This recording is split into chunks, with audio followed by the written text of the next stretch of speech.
और बात एक और विवाद की करते हैं। दरअसल बीबीसी के डॉक्यूमेंट्री पर बवाल मचा हुआ है। इसमें तमाम जो विश्वविद्यालय हैं वहां पर पॉलिटिक्स देखने को मिल रही है अपने स्तर के, लेकिन इस पॉलिटिक्स के बीच ये मामला अब सुप्रीम अदालत में पहुंच चुका है। सुप्रीम अदालत ने इस मामले को स्वीकार किया, सुनवाई लायक माना है और कहा जा रहा है कि 6 तारीख को इस पूरे मामले की सुप्रीम अदालत सुनवाई करेगी। सागर तो बिल्कुल लगातार कई जगहों पर स्क्रीनिंग को लेकर जमकर विवाद भी हुआ और तो और अब आने वाले दिनों में जब सुनवाई होगी सुप्रीम कोर्ट में तो क्या कहा जाएगा ये इस पर भी सभी की निगाहें होंगी। क्या कुछ इस पर लगातार प्रतिक्रियाएं आ रही हैं वो भी आप सुनिए। चंद युवक विद्यार्थी भड़क कर सड़कों पर उतर रहे हैं जो कि पूरे देश के छात्र समूह का 0.00001% भी नहीं है।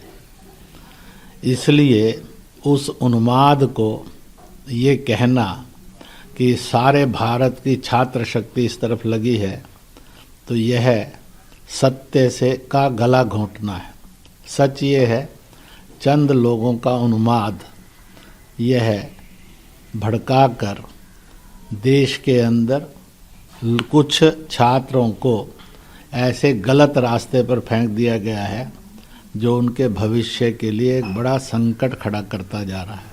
मुझे ये लगता है बीबीसी की डॉक्यूमेंट्री जो एक सत्य प्रतिष्ठित हो चुका है उसके विरुद्ध है। पहले भी ऐसे प्रयत्न डैमेज करने के लिए किए गए।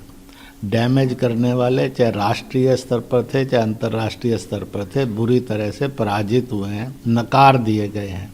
सत्य को तकलीफ तो दी जा सकती है पर पराजित नहीं किया जा सकता। बीबीसी की ये डॉक्यूमेंट्री यह आपराधिक पापपूर्ण कृत्य माना गया है।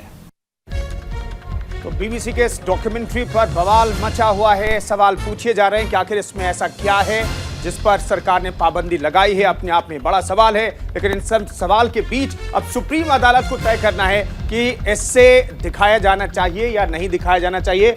तो इस मामले से जुड़ी हुई जानकारी आपको देते हैं। सुप्रीम कोर्ट पहुंच गया है बीबीसी डॉक्यूमेंट्री पर बैन का विवाद। सरकार ने इस डॉक्यूमेंट्री पर पाबंदी लगाई है, बैन लगाया है, लेकिन इसे चुनौती दी गई सुप्रीम अदालत में। इस याचिका को स्वीकार किया अदालत ने और 6 फरवरी को मामले की सुनवाई मुकर्रर की गई है। तो 6 फरवरी को सुप्रीम अदालत का क्या रुख रहता है यह देखना बेहद जरूरी है। पीड़ितों को न्याय दिलाने के लिए इस्तेमाल हो सकते हैं डॉक्यूमेंट्री के तथ्य। याचिका में कहा गया है कि डॉक्यूमेंट्री में जो सच्चाई दिखाई गई है उससे पीड़ितों को सहायता आप दे सकते हैं। उसके आधार पर लोगों को राहत पहुंचाई जा सकती है। सुप्रीम कोर्ट में एक और वकील ने मेंशन किया है यह मामला। तो दोनों तरफ से अब सुनवाई होगी, दोनों तरफ से दलीलें दी जाएगी। सरकार की तरफ से पक्ष रखा जाएगा और याचिकाकर्ता की तरफ से पक्ष रखा जाएगा। राजस्थान के अजमेर में डॉक्यूमेंट्री दिखाने पर छात्रों को सस्पेंड किया गया है और इस तरह की कार्रवाई तो दिल्ली में भी अलग अलग विश्वविद्यालयों में करने की गई है। चाहे वो जामिया की बात हो, जेएनयू की बात हो, डीयू की आर्ट फैकल्टी की बात हो, सब जगह पर इसी तरह की तस्वीरें देखने को मिली थी। वहां पर विरोध प्रदर्शन देखने को मिला था और बाद में छात्रों को डिटेन किया गया था और आगे की कार्रवाई में वहां पर प्रशासन जुटा हुआ था।